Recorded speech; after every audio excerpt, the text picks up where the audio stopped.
Mr. Sunshine, the man who smiled at dawn. I used to work for the FBI.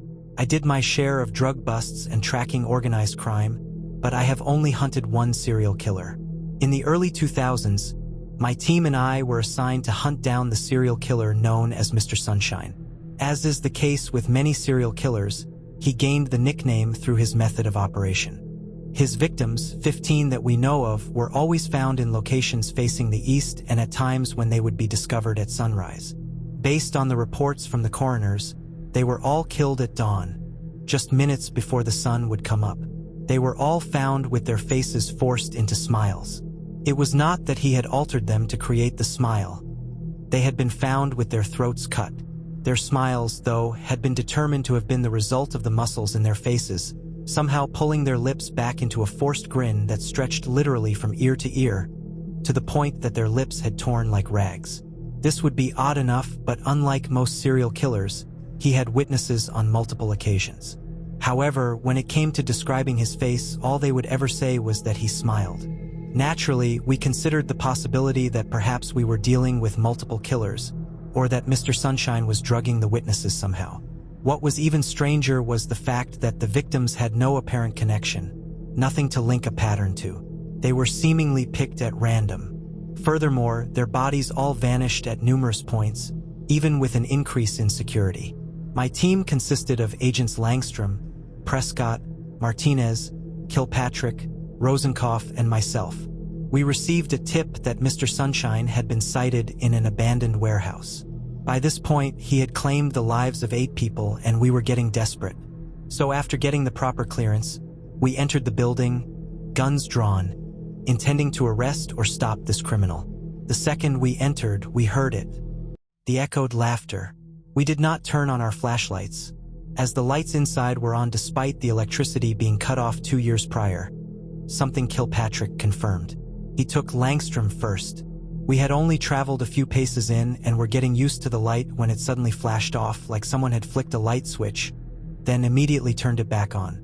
It disoriented us at first, and even before I looked around, I sensed something in our footsteps, or more accurately, the absence of one pair.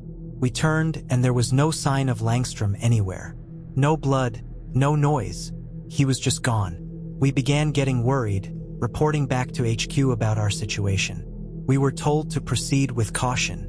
HQ then told us to begin investigating separate parts of the warehouse, 2 agents to search for our missing comrade as well as potential victims or survivors, and the remaining 3 to continue our sweep for Mr. Sunshine. As Kilpatrick and Rosenkopf broke off from the main group, we continued traversing the warehouse. Martinez noticed it after we had traveled a quarter of the warehouse. She looked from the back to the front, then pointed it out to us, pale-faced. We had not moved further than 12 feet from the warehouse's entrance, where Langstrom had been taken. As we noticed it too, we heard Rosenkopf begin to give his report before stopping. Wah! His radio cut out and the light flashed again. We kept trying to call him, and at one point, Prescott, a close friend of Rosenkopf, yelled out for him. Our radios broadcast the same strange laughter we had heard before. Then the light flashed again and we quickly did a head count. Martinez, Prescott, and myself were still there. That meant one thing. We began calling frantically for Kilpatrick, to no avail. We radioed to HQ for orders. We received nothing but dead air. At least, so it seemed until a man's voice giggled childishly. Our professionalism left us then. We began shouting into the warehouse, demanding that Mr. Sunshine show himself. Whenever we heard laughter in any given direction, we would begin firing at it. Then the lights flashed twice. I kept my eyes shut, expecting to be taken like the others. But as I opened my eyes, I saw that I was still standing in the dusty, bright warehouse. Instead of relief, I felt my stomach drop, and any courage I had left evaporated. I did not need to turn around. I felt the absence of Prescott and Martinez. It was resignation rather than courage or hope that drove me onward. I was not holding out hope that I might be able to save my teammates. I just moved forward, going through the motions. Somehow, I managed to push through the oppressive light, and that was when I saw him on a catwalk above me.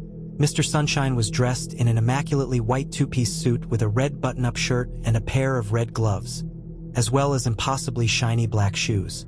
On the lapel of his jacket was an ornate pin of something I could not identify. His face was hidden in the light, except for his toothy, equally shiny grin. I made my way up the metal stairs, aiming my gun at him and telling him to get on the ground. Then he raised his hand, and the light dimmed just a little. But it was just enough. Enough for me to take in the horror of what he had done. I understood now what the witnesses meant when they said they could not place any distinct features. They probably had their memories locked away from the horror. Above him hung my team along with the other 15. They were suspended in midair, held aloft by this strange light in various positions. Except I realized that it was not just their bodies. He was keeping it. It was them, their energy, their presence. He was keeping them, feeding on them. Like how a spider saves its prey wrapped in silk, so too was he holding them wrapped in these glowing rays. And even now, they gazed down silently, forced smiles on their faces and tears running from their eyes. Not knowing what else to do, I aimed my handgun at Mr. Sunshine and fired each round into him, tears of grief, frustration, and fear running down my own face. The bullets struck him, and blood began staining his suit.